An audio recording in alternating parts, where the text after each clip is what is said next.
I'm Nathan Willmott. I'm co-head of the Investigations, Financial Regulation and White Collar Group here at Bryan Cave, Leighton Paisner. And I'm Mark Srere. I'm the other co-head of the same group. And we've just completed our annual Emerging Themes in Financial Regulation 2019 seminar and the launch of our publication. This year, the focus of the publication is on new perspectives. Now, what do we mean by new perspectives? Well, we all have new perspectives. With Brexit coming up, our clients will be looking at their opportunities across Europe in a very different way, examining how they can continue to operate in European jurisdictions and for European clients in the UK in a way that continues their ability to serve clients efficiently and effectively. But this year it was the first time that the United States perspective was part of this program. And it was great to see that we could bring together the resources that we have at Bryan Cave, Leighton Paisner across the world in front of 100 people here today. And Emerging Themes is really a collection of individual viewpoints from members of our global team, what they think will be important for clients in the year ahead in terms of emerging themes in financial regulation. And financial regulation in the broadest sense, so issues covering that are relevant to financial institutions, from core financial regulation through antitrust, through white collar issues, through employment, through data, through tax issues, the full range of corporate risk matters that are relevant to financial institutions.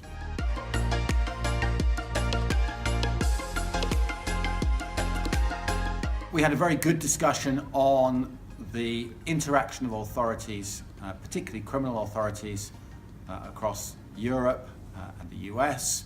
We had specialists from the US, from France, from the UK, really focused on how are those agencies interacting, what sort of matters are they pursuing, are they cooperating with one another, or are they in quiet competition with one another?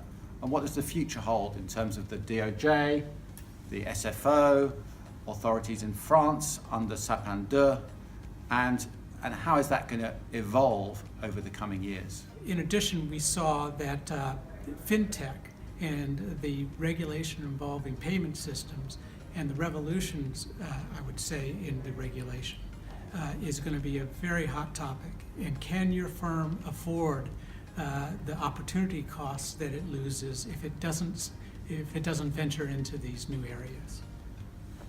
And the personal accountability issue was something that came out in a number of the sessions, whether it's in terms of governance, whether it's in terms of fitness and propriety, and the impact of conduct outside of work on the fitness and propriety of individuals, on the impact of regulatory investigations domestically and internationally, with authorities looking increasingly at taking action against individuals in order to push up standards and increase that sense of institutions being under pressure from both the regulatory authorities and the criminal authorities.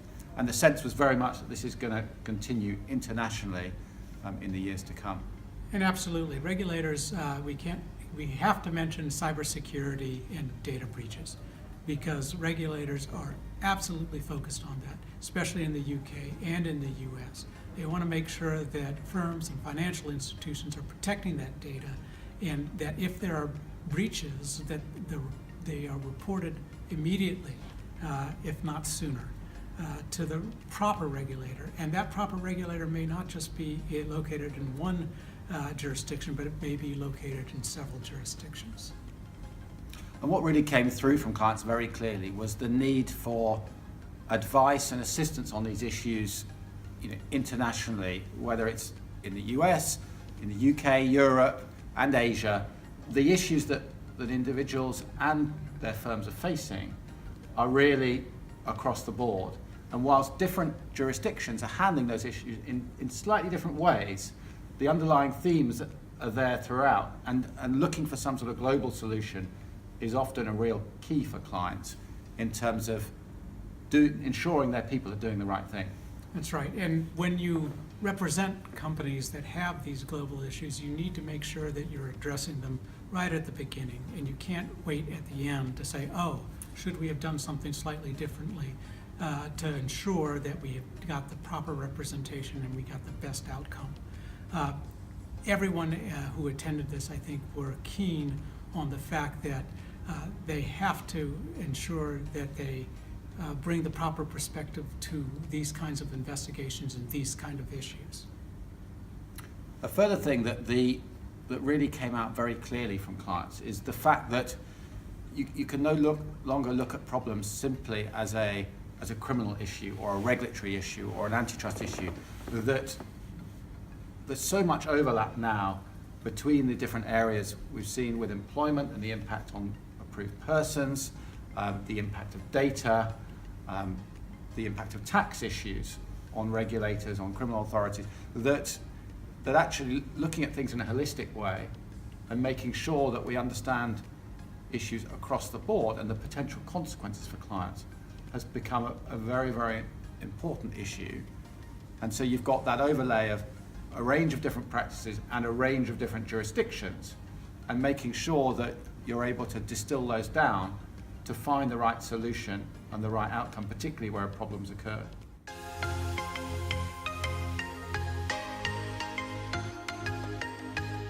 I think my main advice to clients would be the ability to be nimble in dealing with the shocks that are inevitably going to come out from our ongoing Brexit negotiations, because some firms have prepared, quite rightly, for a no-deal Brexit and are ready, but there are going to be huge numbers of hidden consequences, even for those firms, of leaving the EU, whether that's on a no-deal basis or on a negotiated basis.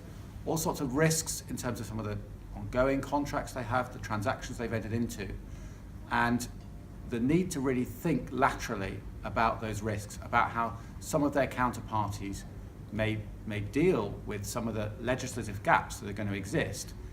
I think that's going to be key for clients in the months ahead. One of the most important issues that are coming up, I think, from the client's perspective in 2019 is money laundering, and the increased focus on banks as being gatekeepers for the money that's going through the system. And even though that they're not the bad actors, they are responsible when a bad actor puts money into the system through their bank. And the kinds of regulations and the kind of scrutiny they're going to receive in 2019 is going to be well above what they've experienced in the past.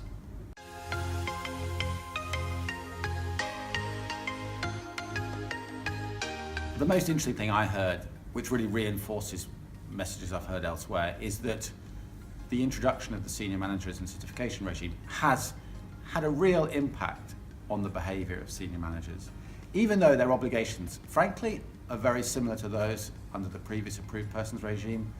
The real focus on individual accountability, the clarity of responsibilities, and the fact that the FCA in particular is bringing huge numbers of cases against individuals, placing them under investigation. They may not be progressing those investigations, but they're making people in large institutions feel the heat of the regulator. And that is really hitting home within individuals in large financial institutions. I think the most interesting thing is how firms are trying to understand the regulatory scheme and exactly how difficult it is to satisfy multiple regulators in one jurisdiction, much less regulators in multiple jurisdictions.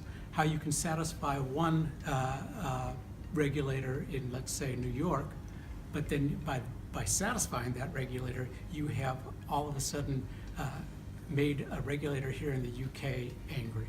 How can that be? And so I think that that's very interesting to try to juggle all the multiple schemes that the financial institutions have to juggle every day in everything they do.